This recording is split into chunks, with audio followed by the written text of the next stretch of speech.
استقبال به سبک افغانی. شهر به پیشواز قهرمانانش زودتر بیدار شده. شادمانی کابلی ها از این است که کاروان ورزشی کشورشان با دست پر به خانه آمده. ورود کاروان ورزشی افغانستان به کابل شور و هیجان زیادی در میان مردم شهر ایجاد کرده. مردم از این ورزشکارا مخصوصا روح الله نیکپا مانند قهرمان‌های ملیشان استقبال می‌کنند. ورزشکاری که دومین مدال المپیک بر افغانستان در تاریخ کشور به ارمغان آورده. واقعا خوشحال هستم که تونستم یک بار دیگه مدال بگیرم از مسابقات المپیک. البته این دفعه واقعا به قصد مدال طلا رفته بودیم، چون واقعا زحمت زیاد کشیده بودیم، تلاش زیاد بوده و خب متاسفانه قسمت نبود، ولی باز هم تونستم مدال برنز بگیریم. واقعا خوشحال هستم.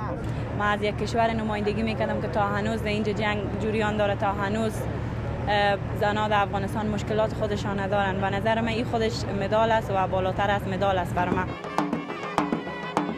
مراسم رسمی استقبال از کاروان ورزشی افغانستان در غازی استادیوم، ورزشگاه اصلی شهر کابل.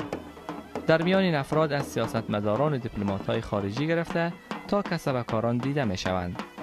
برای افغانستان که یکی از فقیرترین کشورهای جهان است، پیش افتادن از 130 کشور در المپیک لندن دستاورد کمی نیست. ما امکانات بسیار محدود داریم، اما استعدادهای بسیار فوق‌العاده.